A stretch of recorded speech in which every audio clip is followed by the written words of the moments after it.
आणि आता पाहूया टॉप 9 राजकीय बातम्या। मंत्री भरत गोगावलेंनी केलेले घोटाळे 7 दिवसात बाहेर काढणार। तटकरेंवरील टीकेनंतर आनंद परांजपे यांचा इशारा। तर भ्रष्टाचार सिद्ध झाल्यास राजीनामा देईन, अन्यथा आनंद परांजपे यांनी स्वतःच्या तोंडाला काळं फासावं, गोगावलेंचं प्रतिआव्हान। लाडकी बहीण योजना चांगली, मात्र योजनेमुळे आदिवासींचं नुकसान। शिंदेंच्या शिवसेनेचे आमदार आमशा पाडवी यांची प्रतिक्रिया। आदिवासी विभागाचा निधी वळवला जाऊ नये यासाठी पत्र दिल्याची माहिती।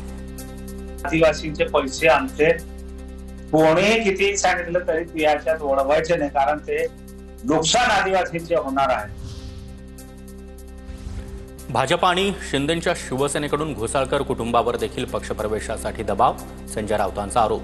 तर राऊत बोलत असतानाच मुलाच्या आठवणीनं घोसाळकरांचे डोळे पाणावले।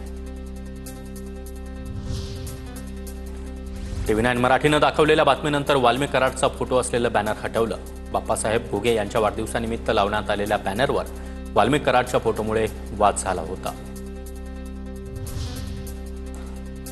किरीट सोमय्या उपजिल्हाधिकाऱ्यांच्याच खुर्चीवर बसले, वर्ध्याचे ठाकरे गटाचे उपजिल्हा प्रमुख निहाल पांडे यांचा आरोप। किरीट सोमय्यांवर गुन्हा दाखल करण्याची ही मागणी।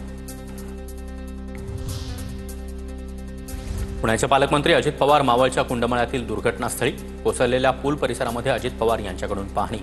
आमदार सुनील शेळके हे देखील उपस्थित। तर अजित पवार यांच्याकडून जखमींची देखील विचारपूस। यंदा सर्वात जास्त पाऊस पडला। दुर्घटनेवेळी पुलावर प्रचंड गर्दी होती। सूचनांचा बोर्ड लावला तरी देखील कुणीही लक्ष देत नाही। कुंडमळा पूल दुर्घटनेतील जखमींची भेट घेतल्यानंतर अजित पवार यांची प्रतिक्रिया। जे धोक्याचे पूल आहे आणि जे लोकांना वापरायला योग्यतेचे नाहीत, तिथं बोर्ड लावण्यापेक्षा ते काढूनच टाकायचे, ते ठेवायचेच नाही। कारण बोर्ड लावले तरी काही जण त्या बोर्डकडे दुर्लक्ष करतात, बोर्ड बाजूला फेकून देतात। केंद्रीय गृहमंत्री अमित शहा 2 दिवस महाराष्ट्र दौऱ्यावर। 20 आणि 21 तारखेला अमित शहा महाराष्ट्रात, पुणे आणि मुंबईतील कार्यक्रमांना हजेरी लावणार।